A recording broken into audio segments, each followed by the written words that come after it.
droit aux vacances, l'accès aux loisirs est donc une priorité pour Fontenay. Nous aurons donc, dans le cadre de la Caisse des écoles, plus de 900 départs d'enfants fontenaisiens qui partiront avec la ville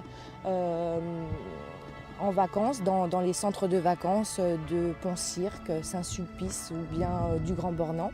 Donc pendant l'été, on va proposer 4 mini-séjours au château de Fulvi dans Lyon. Le but de ces mini-séjours, c'est de permettre à des enfants qui puissent partir vivre une expérience en mini-séjour, en collectivité, avec d'autres enfants de la ville, que parfois ne sont pas du même quartier. Ces mini-séjours sont ouverts à tous les enfants de la ville sur toutes les semaines et on peut s'inscrire auprès des directions des centres de loisirs. Et pour l'instant, il y a encore la place pour les 4 mini-séjours. L'innovation, c'est que cet été, on va mettre des activités différentes, comme par exemple, on aura de l'équitation, on aura des poneys sur le mini-séjour, plus toutes les activités autour de la culture de la paix qu'on va commencer.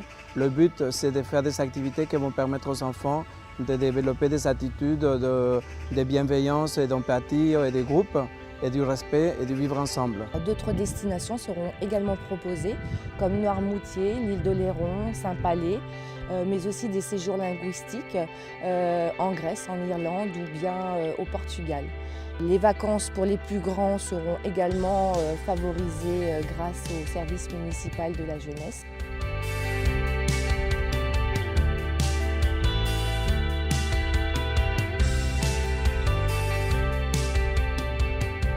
Bonjour, bienvenue à l'espace jeunesse du Bois Cadet. Je vous invite à entrer. On va parler un petit peu de l'offre vacances de cet été en direction des jeunes fontenaisiens. Alors voici la salle principale de l'espace jeunesse, donc vous avez la salle polyvalente où l'on accueille des jeunes âgés de 11 à 17 ans et également les plus grands, donc les 18-25 sur la rédaction de CV, l'aide de motivation. Et pour les 11-17 ans, c'est un accueil loisirs en proposant des activités aussi bien à l'intérieur, à l'antenne, qu'à l'extérieur, des activités extérieures. Les plannings d'activités sont construits aussi avec les jeunes. On va arriver sur la saison des vacances de juillet-août 2016. Les plannings ont été lancés, donc du coup là on aura des accueils loisirs du lundi au vendredi, de 9 h jusqu'à 19 h. On a une large palette d'activités pour cet été. Donc nous en tout cas notre mission première c'est aussi de favoriser soit leur départ en vacances avec nous, accompagnés par le SMJ, soit leur accès à différentes activités culturelles, de loisirs pendant les 2 mois. Donc on essaye de lever le frein financier également en privilégiant les activités gratuites sur certaines sorties. Et puis d'autres sont basées sur des arrêtés, donc sur une tarification qui est arrêtée mais qui est assez favorable je pense. On propose pas mal de sorties à la mer en Normandie cet été, sorties car avec le CCAS en direction des familles, mais également les sorties en minibus proposées pour les adolescents. On ira à Trouville, à Deauville par exemple, et d'autres plages également, donc pendant les 2 mois. On proposera également des sorties en base de loisirs, de Butier, Port-aux-Cerises, Étampes, donc il y en a également une multitude. Et au-delà de ça, on va proposer également des sorties un peu plus récréatives dans les parcs d'attractions, mais aussi des sorties un peu plus culturelles, notamment des visites sur Paris, des monuments, l'Arc de Triomphe, les égouts de Paris par exemple. Quelques mots sur Fontenay sous le soleil qui débutera du samedi 9 juillet au jeudi 4 août. Nous y retrouverons bien entendu les 4 espaces thématiques que l'on connaît bien maintenant, qui sont l'espace lecture et détente, l'espace sport et loisirs, mais aussi la petite enfance ou l'espace scientifique et technique. Des activités donc culturelles, ludiques et aussi sportives y seront proposées pour tout le public fontenaisien et le public qui vient de l'extérieur également. Le service municipal de la jeunesse gère l'espace scientifique et technique et découverte pendant tout Fontenay sous soleil.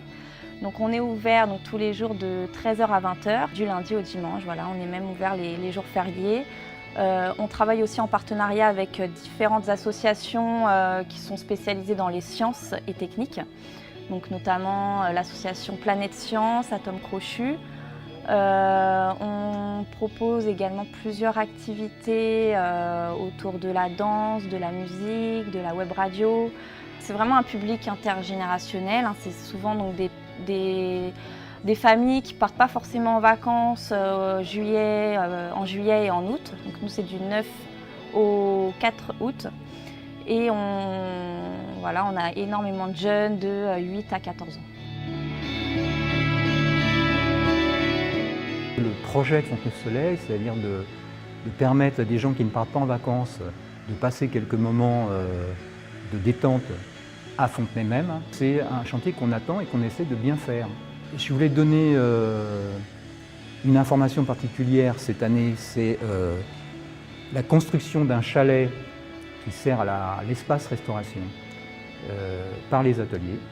Le personnel des sports a cette ambition de bien faire.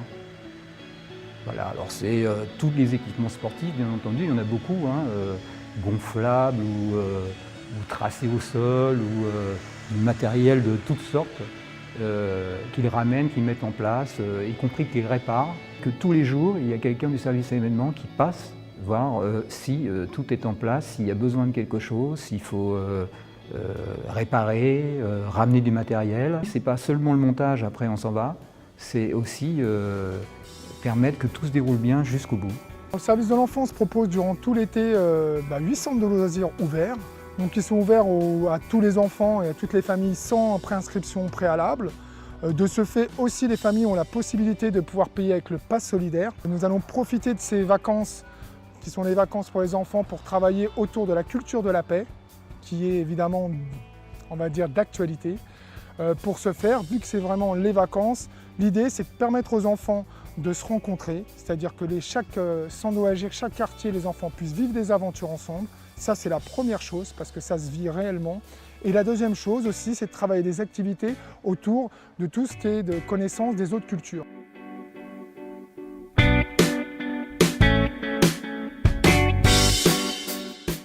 On attend les enfants avec impatience pour passer cette période d'été ensemble.